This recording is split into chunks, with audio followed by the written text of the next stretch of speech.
बात करते हैं गाजा की। जी हां, मिस्र की मध्यस्थता के बाद गाजा और इजराइल 72 घंटे के युद्ध विराम के लिए तैयार हो गए। इजराइल ने गाजा से अपनी सेना को वापस बुलाना भी शुरू कर दिया है। हम देख रहे हैं कि होटल के पास खाली जमीन पर अचानक नीले रंग का टेंट आ गया है। ये कल रात यहाँ नहीं था, सुबह नजर आ रहा है। 2 लोग इसके अंदर बाहर जा रहे हैं।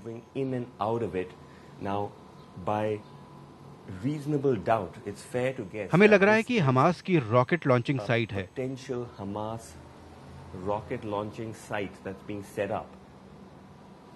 ये सवाल उठता रहा है कि इसराइल की नजरों से बचकर हमास किस तरह रॉकेट हमले करता है।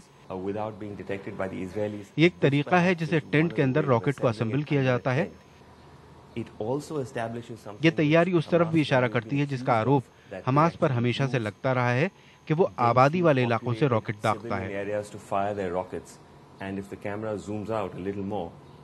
कैमरा जूम करेगा तो आप देख पाएंगे कि एक रिहायशी इलाका है और यहाँ कई होटल भी हैं।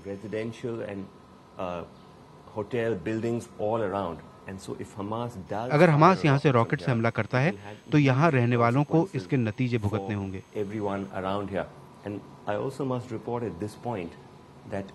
पहली रात जब हम यहाँ आए थे तो हमने देखा था कि इसी खाली जगह से एक रॉकेट दागा गया था, जिसके बाद होटल को खाली करा दिया गया था क्योंकि इसराइल ने हमले की चेतावनी दी थी, लेकिन ऐसा हुआ नहीं।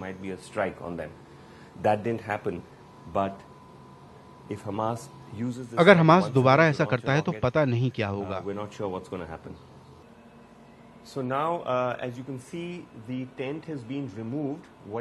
तो आप देख रहे हैं कि टेंट हटा दिया गया है। अब पता चल रहा है कि यहाँ 2 नहीं बल्कि 3 लोग थे।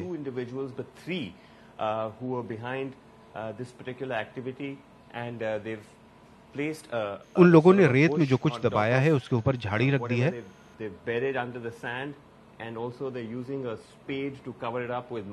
वो उस जगह से दूर जा रहे हैं। इस दौरान उन्होंने टेंट से कुछ तार बाहर निकाले हैं।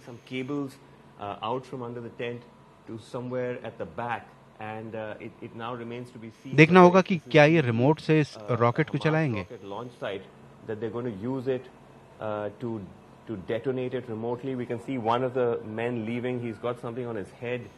वो लोग पेड़ के पीछे खड़े हैं। ये जगह रिहायशी इलाके के बीच है। The other guy is standing behind the tree. Again, as I said, this is a very, very unusual sight.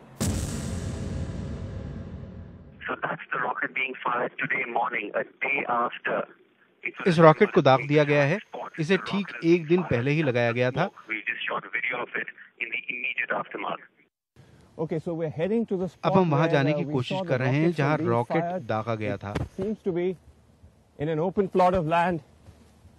But we are being asked by people not to go to the location. लोगों के मना करने की वजह से मैं उस जगह नहीं जा रहा जहां से रॉकेट चलाया गया था, लेकिन रिहायशी इलाके के बीच से इस तरह के हमले के खतरनाक नतीजे हो सकते हैं।